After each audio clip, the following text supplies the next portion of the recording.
The conference finals are set. Four teams are just one series away from reaching the NBA Finals.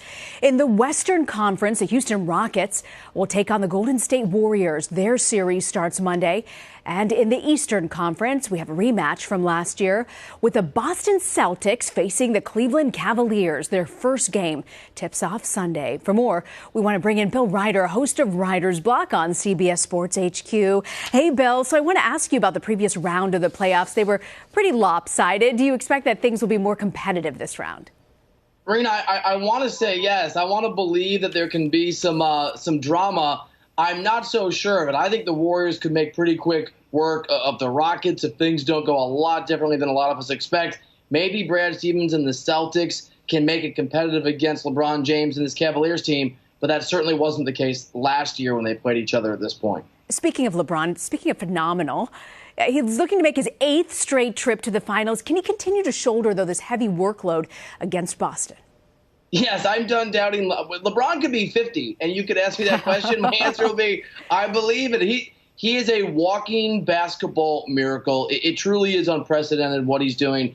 I know we're only halfway through, but this is so far the greatest performance in the history of the NBA in the playoffs. If he continues, just statistically, what he's done the first couple rounds, the next couple rounds, that'll be the case. So yes, it's a tough challenge. The Celtics have the best defense in the NBA this year. Brad Stevens is a genius of a head coach.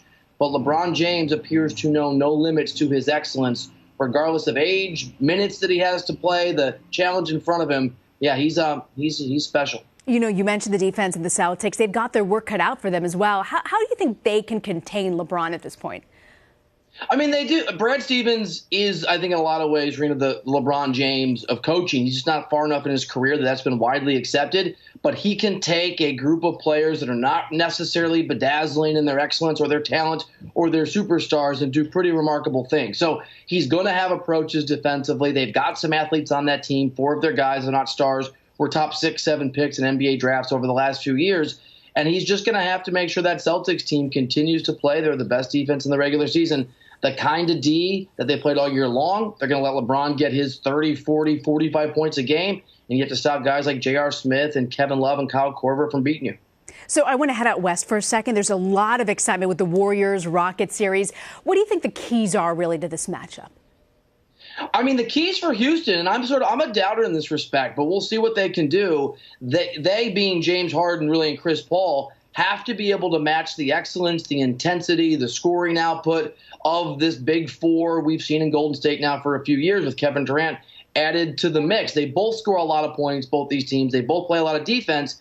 Interestingly, the Warriors move the ball better than anyone else, 3rd in passes this year. The Rockets don't. They were 1st in isolation plays. They were last in passes in the regular season. And they're going up against a Warriors team that has in Draymond Green a defensive player of the year caliber guy, in Kevin Durant, a great two-way player. Klay Thompson's a good defensive player. So the key for Houston is, can this high-powered offense, at least statistically the best we've ever seen under head coach Mike D'Antoni, will it work not moving the ball against a Warriors squad that's a very different challenge than the teams they've faced so far? I'm a skeptic, but a lot of people think they can do it. So tell me, Bill, what are your predictions? Should we expect another Warriors-Cavs finals? And do you think that ultimately would be good for the NBA? Yeah, I've spent my last 3 Junes in Cleveland and the Bay, and I've already made reservations in each of those cities, so I'll be in trouble if it doesn't go that way. I do think it'll be Warriors against Cleveland. I think the Warriors actually will and can handle Houston pretty easily. I think it could be a 5-game series.